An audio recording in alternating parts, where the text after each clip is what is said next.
Since we are in the business of housing, can you give us just 2 minutes update on what you're thinking about for 2020?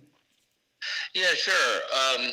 You've seen recently that markets have rallied a little bit on the once again the hope of a deal on trade, and our sense is that the politics both on the side of China and the side of the United States suggest at least an interim deal will be made, so the market is probably not misplaced in bidding in some expectation of a deal which would reduce uncertainty in the market. And you've seen interest rates rally just a little bit on that hope. Now, obviously, if those hopes are dashed, then we will return to a different environment. But our expectation for next year is the economy is doing pretty well. Consumers are doing real well.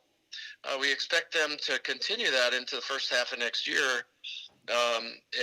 No big warning signs of any problems. If rates stay about 1.75 on the 10-year Treasury, the mortgage rates will stay roughly where they're at. It'll still be a good market to buy a home if you can find one that's affordable in your price range, which for entry-level borrowers, that will continue to be the challenge.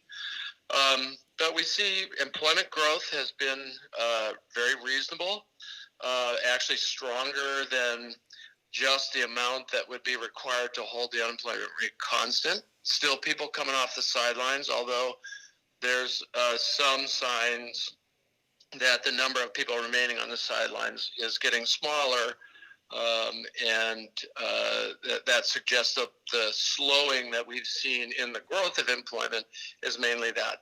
The Fed has said we're going to take a pause for a little while, see what happens in the market. We've sort of expected that.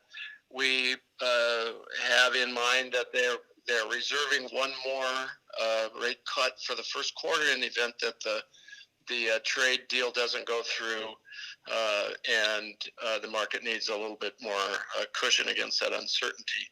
But it looks like we should finish this year pretty well and go into next year with a little bit less growth. This year looks like it'll be around 2.25% by the time all the data's in. Next year we think 1.9 to 2%, so a little bit slower, but still a decent year. Slowing in the second half is what we would think. And so, all things considered, we've got a lot to be thankful for. We have the lowest unemployment in years. We have low interest rates. If you're in the housing industry, it may not be perfect, but life never is.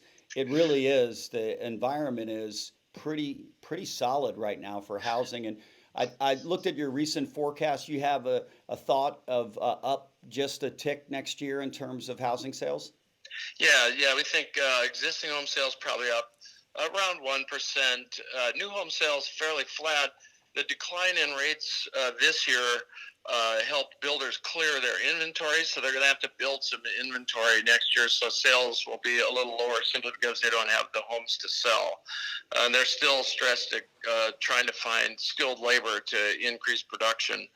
And also land has got more expensive. So new home sales not growing not quite as much as this year, but existing home sales actually a little better probably. Well, listen, so thank you so much again for all that you've done. And it sounds to me like for the folks that are in this program, that if they want to do better professionally next year, that this program's perfect for them because they can be intentional in every part of their life, including their professional life. And they can get wisdom from folks like you by being a part of our program so that they can focus on building their business in the best way possible. Doug, we thank, Totally agree. yeah, we thank you so much, and we wish you and the Duncan clan just the best this Thanksgiving season, and really for your entire life. We're just we're hoping and praying for the very best for all of you. Thank you very much, and we're feeling the same and hoping the same for you and your families as well. Have a great morning, Doug. See All you. right, thank you. Happy Yep. Thanksgiving. Okay, thanks.